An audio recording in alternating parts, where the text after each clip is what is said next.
લોકમત ન્યૂઝમાં આપનું સ્વાગત। વોર્ડ નંબર 5 કોંગ્રેસના ઉમેદવારો દ્વારા વિસ્તારમાં આજરોજ ફેરણી યોજી હતી।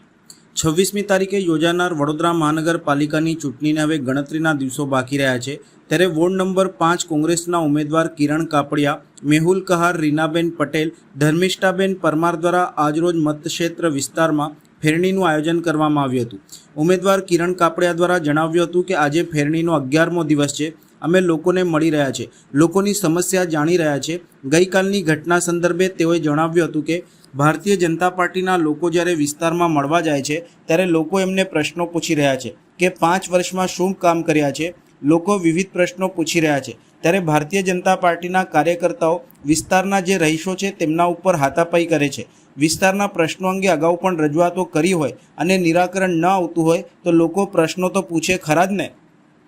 ત્યારે ભારતીય જનતા પાર્ટીના લોકો આ વિસ્તારના નાગરિકો ઉપર હાથ ઉપાડવા સુધીની ઘટના બને છે। આ ઘટના અત્યંત નિંદનીય છે, એને કોંગ્રેસ પાર્ટી તરીકે અમે વખોડીએ છીએ। અમે વિસ્તારના લોકોને એવું કહેવા માંગીએ છીએ કે કોંગ્રેસ પાર્ટી તમારી જોડે છે, કોઈનીથી પણ ગભરાશો નહીં। ઉમેદવાર મેહુલ કહાર દ્વારા જણાવ્યું હતું કે વડોદરા શહેરના પૂર્વ વિસ્તારમાં ભારતીય જનતા પાર્ટીને જાકારો મળતો હોય તમામ વિસ્તારમાંથી એમને ભગાડાય છે। એ લોકો જનતા જોડે હાથાપાઈ કરી રહ્યા છે, ત્યારે આજે અમે એકતાનગરમાં ફેરણીમાં આવ્યા છીએ અને અમારી પેનલની જંગી બહુમતીથી જીત થવાની છે તેવો વિશ્વાસ વ્યક્ત કર્યો હતો। વડોદરા શહેરમાં આવેલા પૂર્વ વિસ્તારમાં જ્યારે એક વાવાઝોડું ચાલતું હોય અને ભારતીય જનતા પાર્ટીનો જાકારો થતો હોય અને તમામ વિસ્તારોમાંથી એમને જે ભગાડવામાં આવી રહ્યા છે, દોડાવવામાં આવી રહ્યા છે અને એ લોકો જનતા જોડે હાથાપાઈ કરી રહ્યા છે, ત્યારે આજે અમે એકતાનગરમાં ફેરણીમાં આવ્યા છે અને અમારી પેનલ જંગી બહુમતીથી જીતવાની છે। અમને જનતાએ જે વિશ્વાસ આપ્યો છે, અમારી પેનલના નંબર છે 1, 7, 10, 11,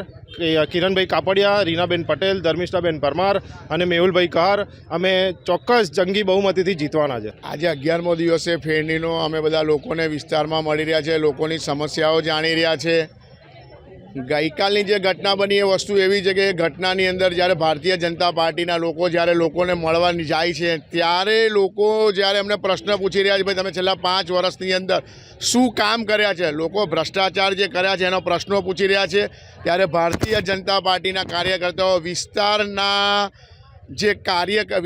જે રહીશો છે એ લોકો પર હાથાપાઈ કરે છે કે ભાઈ તમને વિસ્તારના લોકો જે 5 વર્ષમાં તમે જે કામો નથી કર્યા, જ્યારે તમે જે વિસ્તારમાં નીકળો ત્યાં ડમ્પિંગ સાઇડનો ઘણો મોટો ઇસ્યુ છે, ઘણા વર્ષોથી લોકો દુર્ગંધથી પરેશાન છે। લોકો તમને આટલી બધી 5 વર્ષમાં રજૂઆતો કરી હોય તો તમને લોકો પૂછે તો ખરા ને ભાઈ તમે શું કામ કર્યું। જ્યારે તમે શું કામ કર્યું તમે લોકો જ્યારે તમે પૂછે છે ત્યારે ભારતીય જનતા પાર્ટીના લોકો આ વિસ્તારના નાગરિકો પર હાથ ઉપાડવા સુધીની ઘટના બને છે।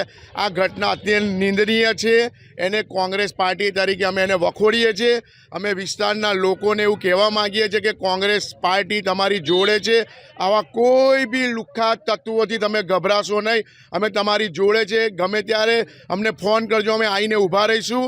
એ જ અમારી કહેવાની એક વિનંતી છે અને અમારા વિસ્તારના નાગરિકોને બી અમારે આ જણાવવાનું છે, કશી બી રીતે તમે ગભરાશો નહીં।